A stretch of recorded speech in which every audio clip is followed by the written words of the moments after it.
يهده الله فلا مضل له ومن يضلله فلا هادي له أشهد أن لا إله إلا الله وحده لا شريك له وأشهد أن سيدنا ونبينا محمدا عبده ورسوله اللهم صل وسلم وبارك على سيدنا محمد وعلى آله وصحبه أجمعين سبحانك لا علم لنا إلا ما علمتنا إنك أنت العليم الحكيم رب اشرح لي صدري ويسر لي أمري واحلل عقدة من لساني يفقهوا قولي أما بعد.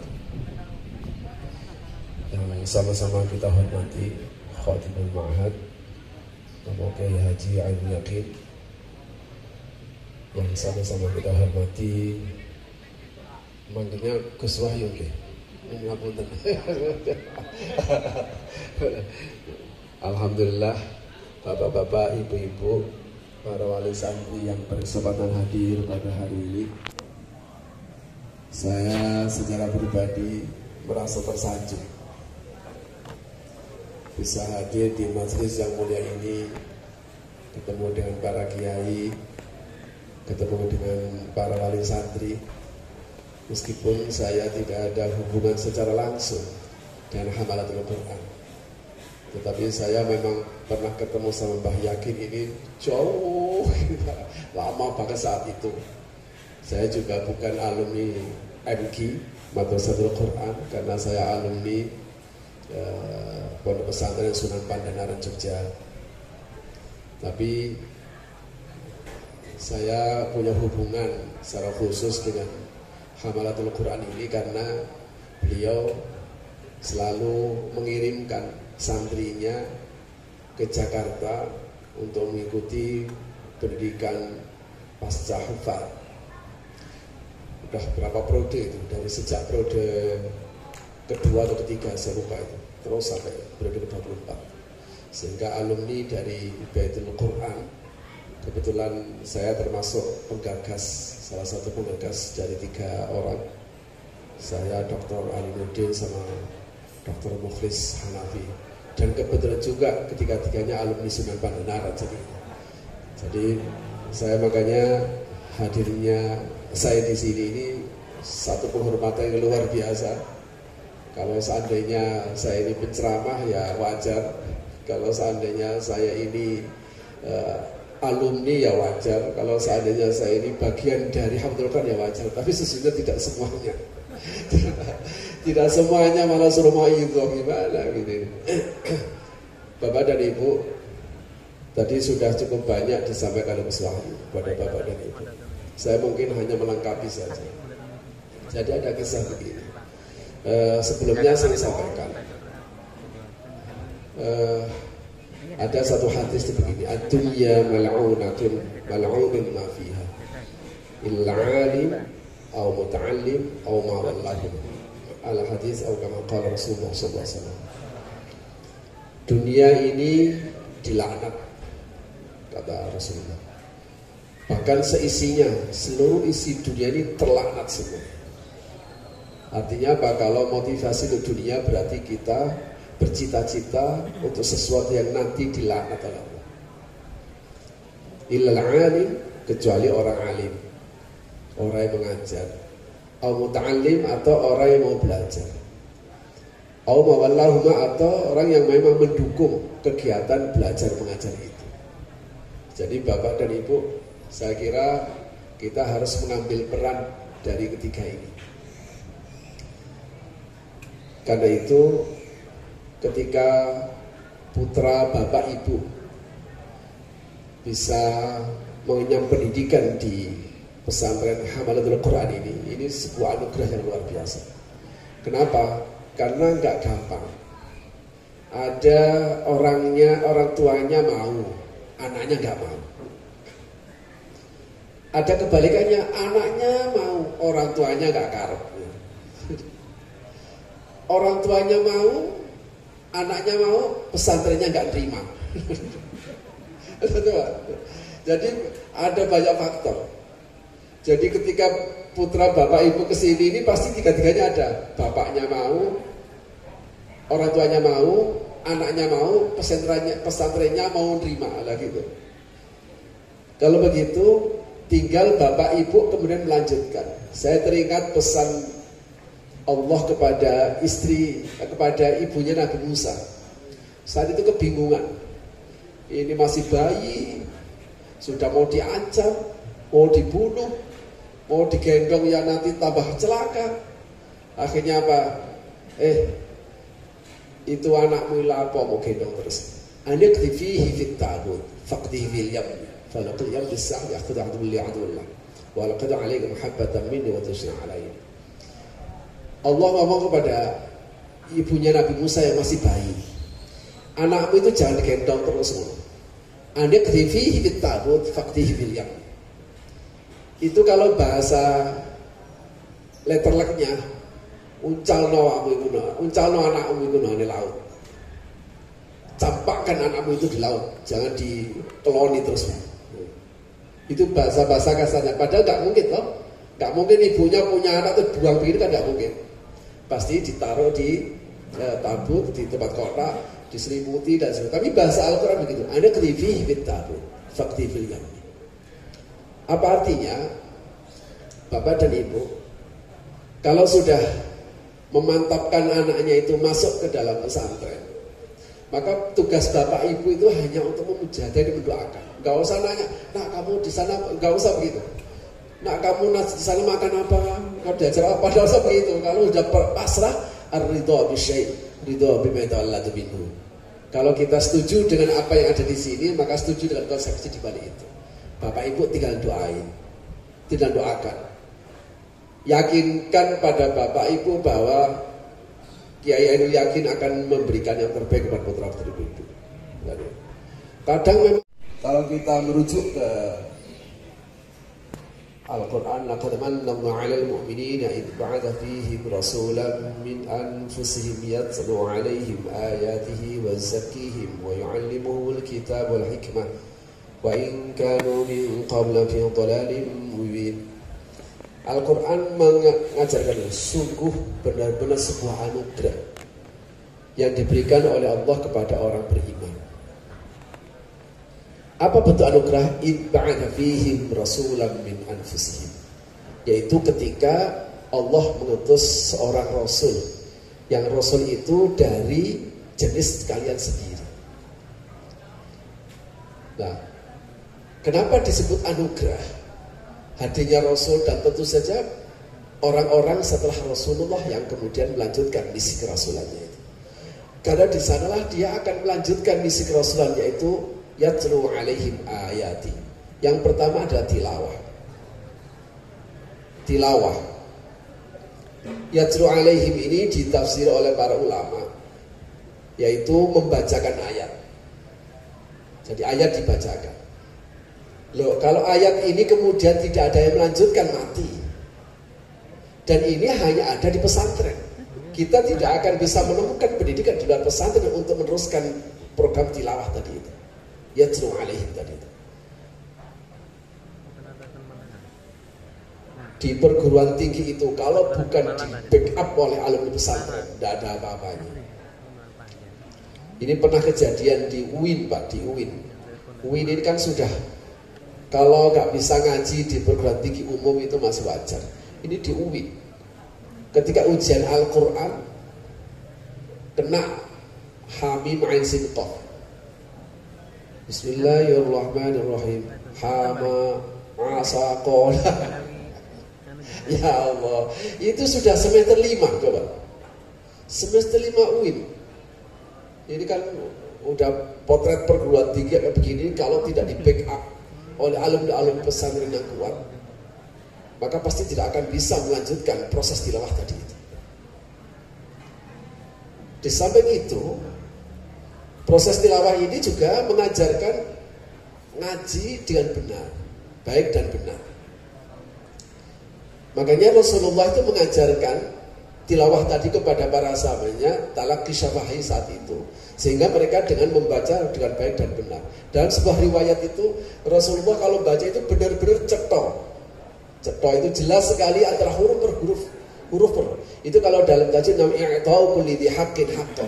Makanya di tradisi Jawa, terutama sekali di Jawa Timur atau Jawa Tengah itu jelas tahqiq. A'udzu billahi minasyaitonir rajim. Kenapa? Karena memang lisan kita tidak seperti mereka. Nanti dengan berjalannya waktu akan kemudian. Nah, proses tilawah ini baru akan bisa dilakukan secara serius kalau anak itu ada di pesantren. Makanya bersyukurlah Bapak dan Ibu kalau putra Bapak dan Ibu bagian dari pesantren ini, karena akan melanjutkan misi kerasulan yang namanya tilawah. Yang kedua yaitu proses tazkiyah atau ta'lim.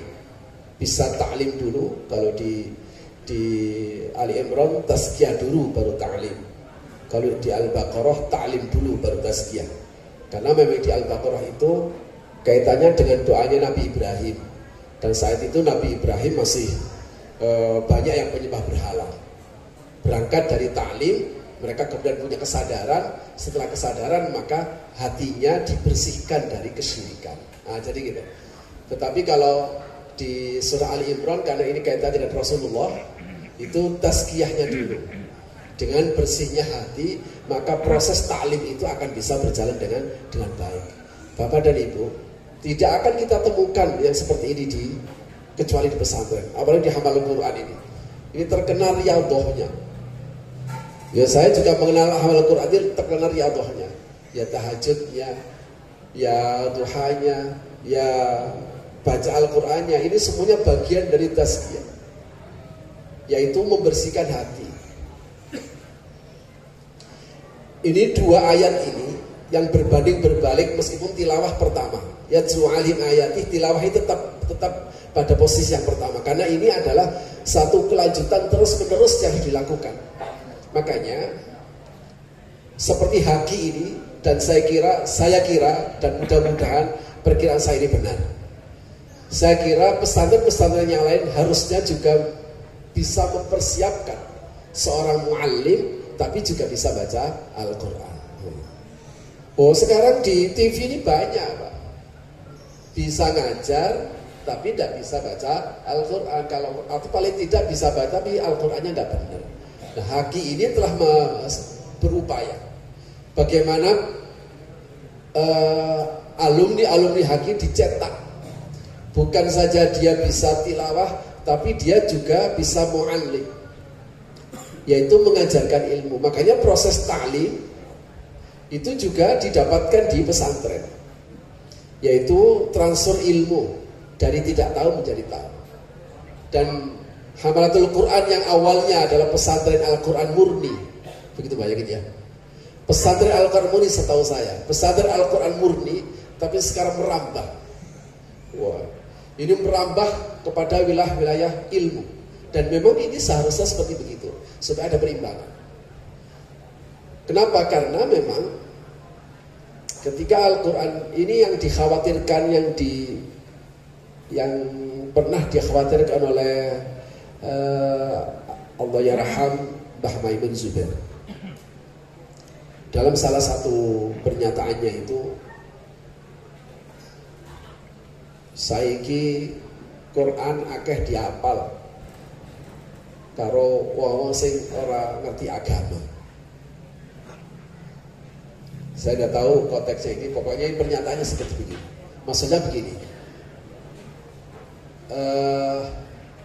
orang kalau hafal Quran dalam pemahaman saya, dalam pikiran saya untuk menerjemahkan pernyataan Mbah Maimun ini, orang itu kalau hafal Al-Quran mestinya ahli agama. Tapi tidak semua ahli agama harus hafal Quran. Kecuali saya berikan komentar, karena tak mungkin saya konfirmasi kepada beliau. Tapi ada orang yang memang bukan ahli agama tapi ahli ilmu. Ahli ilmu. Mungkin dihafal Quran tapi dia seorang saintis. Maka dua hal ini bisa dipertemukan. Bagi orang ahli agama, maka kemampuan untuk hafal Al-Quran itu untuk menerjemahkan Al-Quran, untuk membedah Al-Quran. Sehingga Al-Quran itu benar-benar bisa menjadi hudan, benar-benar menjadi tibyan dan likulli syai'. Dia bisa memberikan penjelas dan bisa menjadi petunjuk. Ini kalau tidak dijelaskan, kata Sayyidina Ali, Al-Quran tidak bisa bicara sendiri. Dia tidak bisa sendiri. Wong dia itu sebuah dokumen abadi begitu.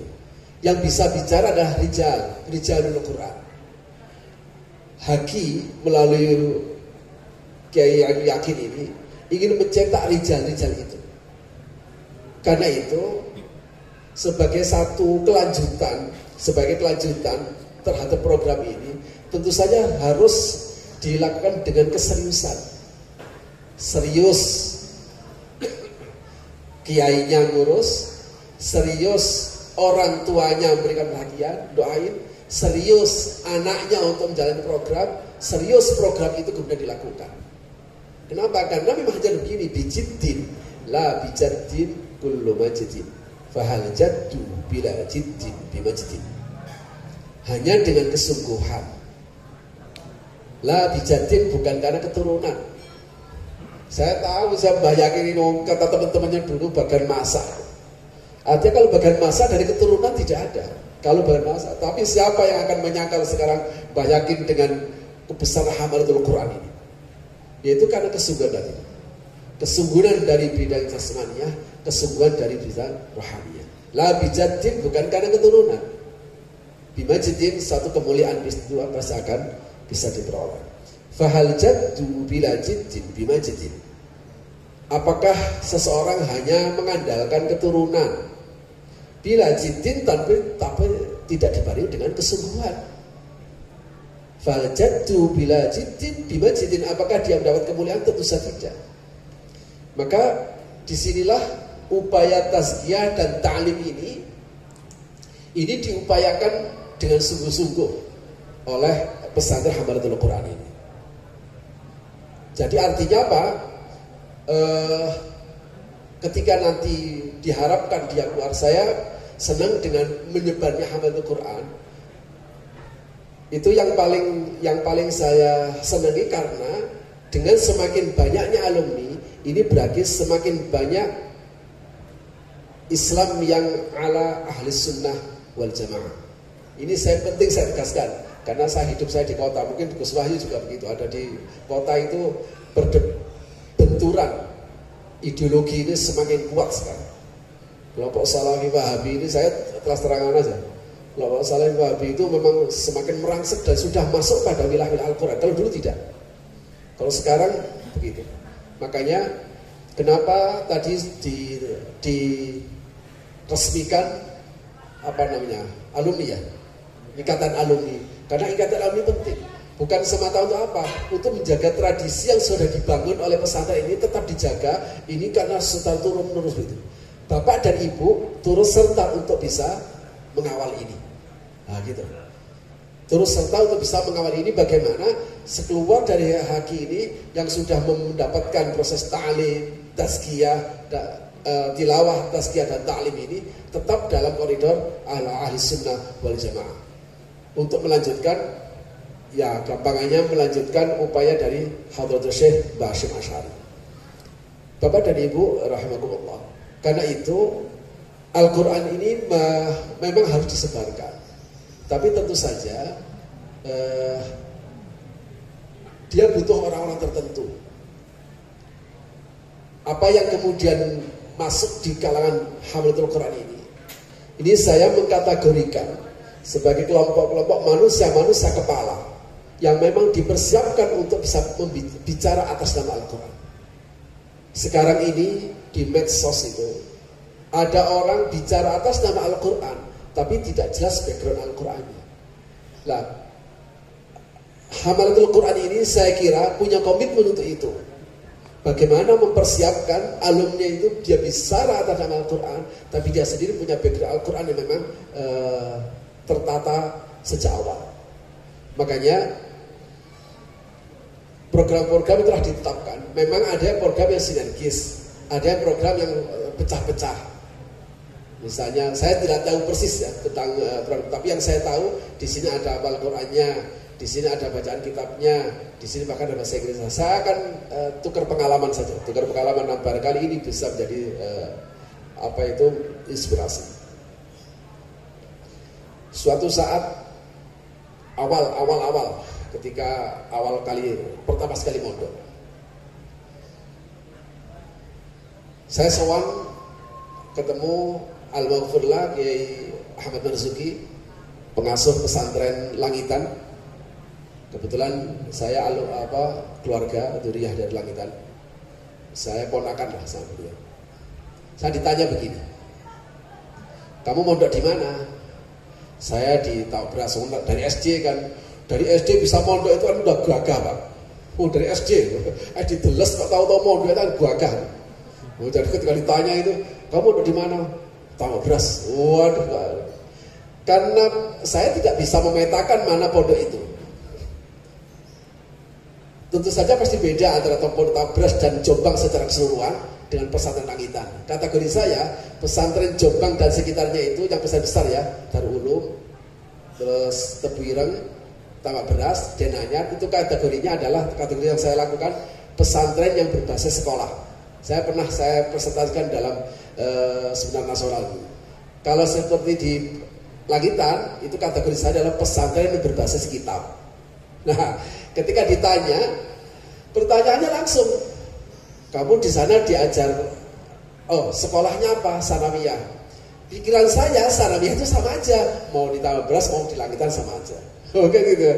Sanawiyah, kaget, lulus SD bisa masuk Sanawiyah. Padahal Bapak kalau yang kenal pesantren pasti tahu lah, Sanawiyah di Langitan dan Sanawiyah di Taman Beras atau di Tebu pasti berbeda. Akhirnya pertanyaannya apa? Diajar nahwu. Oke, wonten nahwune. Nahwune napa? Nahwul wadih. Bagi orang anak SD ngomong nahwul wadih, wah itu sudah top. Nahwul wadih, jilid piro? Jilid setunggal. Apa kata beliau? Oh, jilid siji. Ada jilid siji nang kene kelas 3 SD. Wah, innal wajun. Dok kene kelas 3 MI. Masya Allah. Saya bersumpah 3 tahun tidak akan nginjak Langitan. Saya bersumpah kalau tidak bisa menaklukkan Langitan, saya tidak akan nginjak Langitan. Itu setiap kali Idul Fitri kan berkunjung, nggak betah sehari pulang lagi. Saya panas gara-gara omongan tadi. Tapi gara-gara omongan itu menjadi pemicu. Akhirnya saya kejar. Saya akan tunjukkan bahwa sesungguhnya menjadi pesantren dimanapun sama. Yang penting bagaimana kualitas SDM-nya. Sak bagus-bagusnya sebuah sistem, kalau tidak ada bijiddin, la bijaddin, kullu majiddin, menjadda wajada, kalau tidak ada kesukaan tidak akan bisa. Akhirnya terus saya kejar. Ya alhamdulillah, karena saking gara-gara dipecut kayak tadi itu, kelas 2 Sanawiyah saya dapat ranking, kelas 1 Aliyah itu menang lomba baca kitab di semua unit di Taman Beras itu. Jadi padahal Aliyahnya negeri, bisa mengalahkan mu'alimin dan sebagainya. Kenapa ini saya ceritakan? Bahwa masih ada satu anggapan.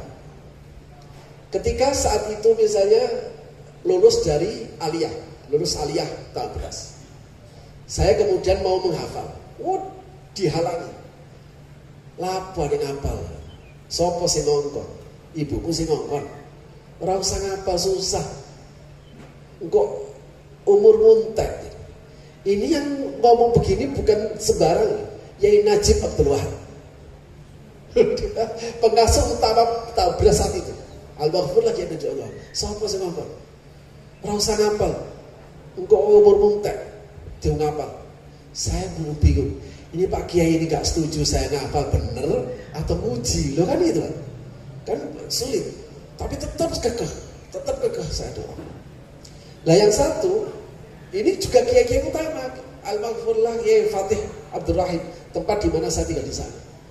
Kamu nanti kalau ngapal, nanti umur kamu habis terus gak bisa sekolah. Wah ini seperti begitu. Gara-gara pecutan seperti begitu, saya akan tunjukkan. Saya bilang saja, saya juga gak tahu kepada Kiai Fatih, Pak Kiai, pokoknya setahun ini saya menghafal, tahun berikutnya saya kuliah. Padahal tidak tahu ngapal itu susah atau enggak, tidak tahu, enggak ada sistem, enggak ada habituasi seperti yang diri. Tapi karena semangat tadi itu, ya lumayan lah, enggak lama-lama banget. 6 bulan selesai. Tapi 6 bulan selesai itu benar-benar mungkin Pak, saya dulu. Jadi hafal dan benar-benar mungkin, dan langsung diuji 30 juz sekali duduk. Nah, itu nanti ke apa itu? Ke langitan beda lagi. Dulu di Tambak Beras itu pernah kedatangan seorang hafid mungkin bagus bacanya, akhirnya disuruh ngimami taraweh. Ini ceritanya begitu. Di langitan. Jadi di langitan dia ini hafid terus suruh ngimami taraweh. Dilala si hafid tadi itu tidak bisa baca kitab. Jadi komentarnya miring. Apal Quran tapi nggak semua kitab. Akhirnya saya kemudian di Pandanaran. Saya mondok di Pandanaran. Di Pandanaran ini kebetulan ada santri-santri yang alumni Lirboyo. Alumni Lirboyo, alumni Poso, alumni Sarang itu mondok di pesantren Pandanaran. Dilala Al-Qur'annya itu nggak lancar. Apa tanggapannya? Ya kitabnya sih bagus, tapi Al-Qurannya lancar. Nanti di Tambak Beras juga begitu, kenanya di sekolah. Atas dasar inilah kemudian saya ingin buktikan bahwa tiga-tiganya itu bisa dalam satu orang. Tiga-tiganya tadi itu sesungguhnya bisa diwujudkan dalam satu orang. Makanya saya pompa, Al-Qurannya tetap mungkin, baca kitab bagus, dan sekolahnya selesai. Dan Alhamdulillah saya bisa mewujudkan itu. Saya sampai doktor, dan doktorannya doktor tafsir. Saya anggota tim tafsir tematik agama, tim tafsir wajiz, dan sekarang tim tafsir moderasi beragama. Kemarin saya ngisi di Winsa, diminta untuk mengisi integrasi Islam dan sains. Dan ini tentu saja maksudnya tahatus bin imah ya. Saya ingin memberikan motivasi bahwa sesungguhnya itu tidak mustahil untuk diwujudkan di situ anak. Tetapi ini tentu saja tidak bisa jumlah yang besar. Makanya bahasa Al-Quran, falaula nafara min kulli firqatin minhum ta'ifatun liyatafaqahu fid-din. Ta'ifatun minal firqah, memang kelompok kecil. Yang bisa seperti begini ini memang tidak besar. Maka ada target 1, target 2, target 3. Target yang paling tinggi adalah bagaimana anak itu kemudian didorong. Akidahnya aswaja, fikiran doktor, dan Qur'annya juga lancar baca. Dan ini saya kira semuanya bisa diwujudkan. Jadi dalam bahasa kaidahnya kaidah saya pegang la yudraku kullu la yudraku kullu. Ketika ini tidak bisa dicapai semuanya, bukan berarti ditinggal semuanya. Makanya kemudian bisa dipilih siapa orang-orang yang bisa dibina untuk tiga-tiganya itu bisa. Ini kenapa? Karena ini akan bawa. Dia bisa masuk pesantren juga bisa masuk di perguruan tinggi juga bisa di masyarakat juga bisa. Semuanya, kenapa? Karena kita membutuhkan kader-kader yang seperti begini.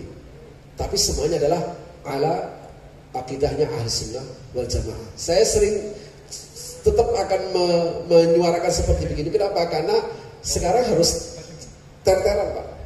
Di pesantren saya itu saya kasih logo Nahdlatul Ulama. Jadi itu ya logonya itu gambarnya bahasa Asy'ari supaya jelas. Nanti pastinya di sini gambar gede Nahdlatul Ulama. Ada gambarnya enggak? Oh di depan harus dikasih supaya jelas bahwa ini pesantren NU. Tapi kalau Jawa Timur sih gampang. Kalau Jawa Timur pakai identifikasi, ya pesantren NU itu banyak kalau di Jawa Timur. Kalau di Jakarta, di Bandung, di Bogor itu harus jelas. Tuh, logo orang masuk langsung lihat NU. Ada bahasa selesai. Jadi nggak usah tanya. Saya ini termasuk agak sedikit ekstrim. Saya nggak mau santri yang masuk itu bukan NU. Ini terus terang saya sama Bapak. Mungkin nggak tahu kalau Ustaz yakin. Pikiran saya begini. Saya tidak mau kemudian mendidik anak itu ternyata dia anak macan ketika gede cakar. Loh, ini pernah kejadian Pak. Ini pernah kejadian. Dan saya insya Allah saya yakin bapak-bapak yang hadir ini adalah ahli sunnah wal jamaah. Ini pernah kejadian begini. Di Anuqayyah, pesantren Anuqayyah Gulu-Gulu. Kiainya kira-kira yang pingnya tahatus bin Imam. Pak Kiai, alhamdulillah alumni An-Nuqoyah ini ada diterima mendapatkan beasiswa di Jakarta. Saya tanya, perguruan tingginya apa? Dia sebutkan perguruan tinggi. Saya dengar perguruan tingginya saja, wah ini alamat Wahabi. Akhirnya apa, saya penasaran. Pak Kiai ada brosurnya, ditunjukkan brosurnya. Saya baca nama-namanya, nama-nama dosennya. Saya tahu kalau ke Jakarta. Waduh, dokter-dokter ini jelas. Benar Pak, hanya butuh waktu 1 tahun untuk merusak pikiran dia yang 6 tahunnya dididik di An-Nuqoyah habis. Pak Kiainya disalah-salahin, gurunya disalah-salahin.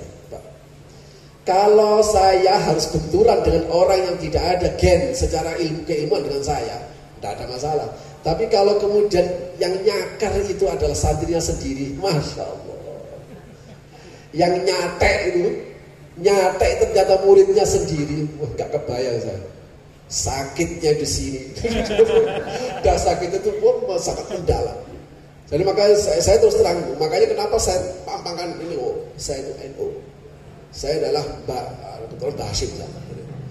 Memang sekarang harus seperti begitu.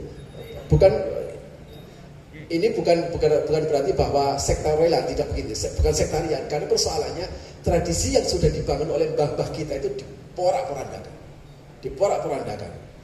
Makanya sampai tuduhannya seperti begitu. Bid'ah, khurafat, sepakat takfiri. Wah itu bahaya banget. Makanya Bapak dan Ibu, saya kira Bapak dan Ibu perlu memberikan bimbingan juga. Di samping hamalatul Quran, itu memberikan bimbingan baik secara tilawah, tazkiyah dan ta'lim. Tazkiyah ini makanya mereka ini anti tasawuf, supaya untuk menghilangkan istilah itu menggunakan tazkiyatun nufus, padahal isinya tasawuf. Jadi banyak dibohongi kita ini. Jadi mudah-mudahan dengan segala macam upaya. Ya mudah-mudahan saya kalau ditanya sama orang, cita-citanya ingin seperti apa santri? Ya saya bilang aja maksimalnya ya kayak saya. Cuma gitu. Saya contoh gitu aja. Nanti minimalnya kan seperti apa ya, maksimalnya sudah. Ya sekolahnya selesai, Al-Qur'annya tetap lancar, baca kitabnya juga bisa. Nah, dan ini tidak mustahil. Dan mudah-mudahan alumni Hamalatul Quran ada yang bisa seperti begini. Karena ini kelanjutan sebuah estafeta, ini harus terus berjalan. Dan Hamalatul Quran sudah berikan sebuah sistem yang itu bisa mendukung. Nanti Bapak lah yang akan mengarahkan anak-anak itu. Saya juga ada kemarin pas 3 tahun yang lalu berkesempatan diundang ke Amerika selama 6 bulan. Itu keliling bukan satu tempat, 6 bulan, 2 bulan. Tidak satu tempat, itu keliling di 20 negara bagian. Saya selama di sana itu mikirnya begini, ya Allah, bahasa Inggris gak bisa, duit gak ada. Duit gak punya, bahasa Inggris gak bisa. Bisa keliling Amerika sampai 20 negara bagian. Cuma kelemahannya adalah kita hanya bisa dengar tapi gak cakap untuk berbicara. Ketika ada diskusi, saat itu ada di Texas, setiap subuh itu ada diskusi ilmu. Ya tentu saja bahasanya bahasa Inggris, saya cuma dengerin saja, gak bisa ngasih komentar. Suatu saat ketika di Atlanta mau disuruh ngisi, bingung. Dia komentar soal Arab, saya bahasa Arab, Pak, saya bahasa Arab aja Pak ya. Nanti kalau saya nggak bisa, nanti saya tanya Bapak, nanti Bapak bahasa Inggris kan. Dia nggak berani. Karena itu upaya ini yang dilakukan oleh Hamalatul Quran, sehingga saya terbayang dalam benak saya. Nanti suatu saat akan muncul orang yang hafidhul Quran, lafdhan wa ma'nan wa amalan, kan itu. Jadi hafidhul Quran yang mungkin baca kitabnya mantap, tapi bahasanya bahasa Inggris. Gak bisa bahasa Arab, gak apa-apa. Yang penting bisa baca kitab. Loh itu dua hal yang berbeda ini. Kalau soal bisa bahasa Arab itu TKI pinter, TKW lebih hebat itu. Cacus. Tapi gak bisa bahasa Arab, gak bisa baca kitab. Nah sekarang ini orang salah di dalam memahami. Dipikir kalau sudah bisa bahasa Arab bisa baca kitab. Loh gak begitu. Anak saya ada di Mesir gak pernah belajar bahasa Arab, tapi bisa baca kitab. Ya dalam waktu 2 bulan 3 bulan sudah cacis sudah biasa. Jadi kalau soal ngomong TKW pinter, tapi untuk baca kitab itu harus by system, by design. Makanya saya kira inilah yang dilakukan oleh Hafidhul Quran. Mudah-mudahan semuanya berjalan dengan lancar dan mendapatkan ridho dari Allah Subhanahu wa taala.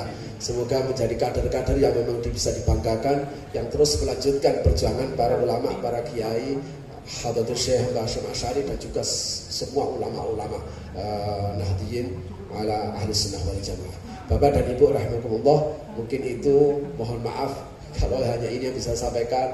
Kalau seandainya terlalu lama ya mudah-mudahan saya mohon maaf. Terima kasih, semoga ada manfaatnya. Hadanallah wa iyyakum ajma'in. Assalamualaikum warahmatullahi wabarakatuh.